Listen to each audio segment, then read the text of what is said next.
Hello, this is Ninja Dashery. I am back with another one of my world-hopping missions. This one is in Australia.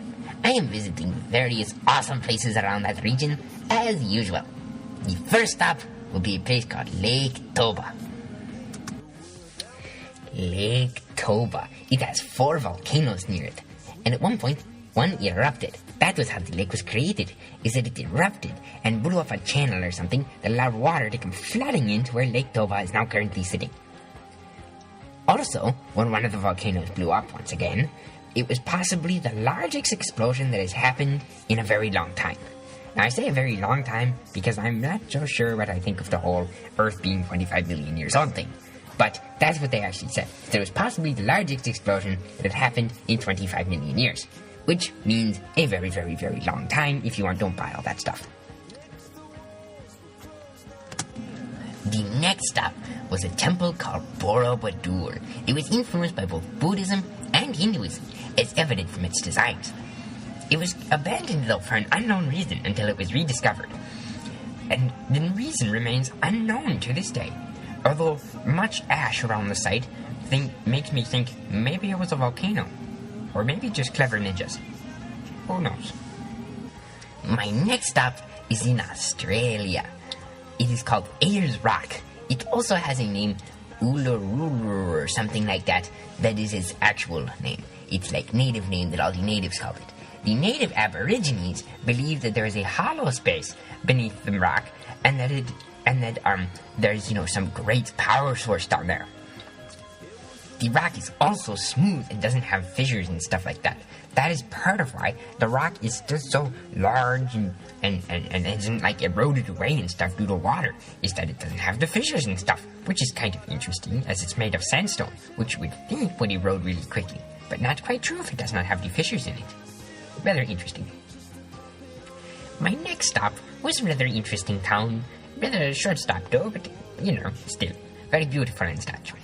It was called the Gold Coast. The name was actually bestowed upon the town by real estate investors.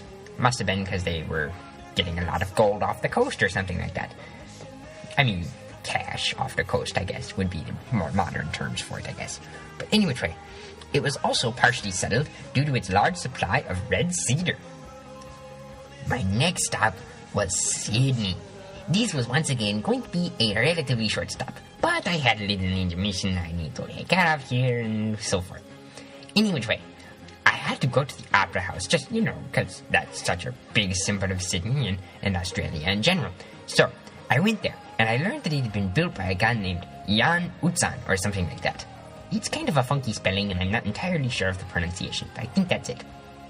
It was actually a colony settled by convicts from Europe, who were sent here to pretty much get them out of the country and stuff.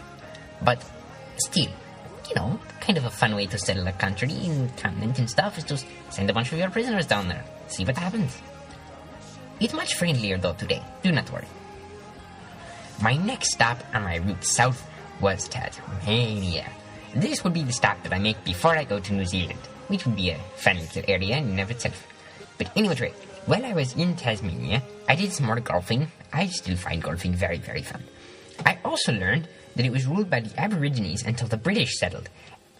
I also learned that 37% of it is in reserves, like national parks and stuff like that. So that was a rather interesting little place. A very pretty little island, too.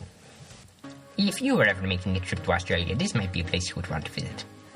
My first stop in New Zealand was Milford Sound. It is a fjord, and a very pretty one at that. There's black coral found here. You can also go hiking and camping. A guy named Rudyard Kipling called it the 8th wonder of the world. And I can see why. It is very, very pretty. Lots of waterfalls, very pretty, nice little fjord, black coral, that was kind of fun. I think I might have accidentally snarked some by accident. Stuck my ninja clothes, didn't see it. I had to travel north to get to my next stop, as I, was a little farther in South New Zealand than I needed to be. So, I kind of started at the south end and now need to go up. And I passed through the Franz Josef and Fox glaciers. It was kind of fun, but I also learned that they were losing ground. They were kind of like shrinking. If you look at pictures from like 2001 and 2011, it's drastically different. It's attributed to global warming, but I do not know about that. It's pretty far south to be called warming, but still, it's retreating for some reason. I was also told that if I wished to do any hiking, I would need an ice axe and some crampons. When I told them I was a ninja, they said, you still need to bring them. I did not quite understand, until I got up there and realized it was very, very slippery, even for a ninja. So I could see why they wanted me to get crampons, which are like little, spike things that you could put on your boots and stuff. They also help you climbing and stuff like that. The climbing was the easy part, until I slipped once. That was not so fun. But still, very fun to hike on and slide on and fall on and stuff like that. Well, not fall on, but you know what I mean. Really fun otherwise. My next stop was a place called Rotorua or something like that. The Maori people make up 1/3 of the population in that area, and they like to share their tales, which was kind of fun. I listened to a few, and they were interesting and entertaining and kind of fun. I also decided that I would have to take a mud bath, but they wouldn't let me in with my ninja gear. It was rather sad. I was rather disappointed in that, but, when they weren't looking, I ran across the mud pool just for fun. It was rather solid and sustained my weight for a few seconds, but of course I am a ninja, so. Anyway, the smell of the sulfur was not too bad, but there was a faint smell of it in the air. I think that's because it was geothermal, which means there's some volcanic activity or something like that in the region that kind of makes the mud baths nice and warm and stuff like that. So, all in all, a very fun place to visit. This concludes my tour of Australia. Like I said, rather short, but still, it was rather fun and entertaining and stuff like that. And I think Sensei Silverblade has someplace to send me next. I think I heard some talk about Southeast Asia next, to kind of, see how different it is from Australia and stuff like that. But I'm not entirely sure on that fact, so don't hold me to it. Until next time.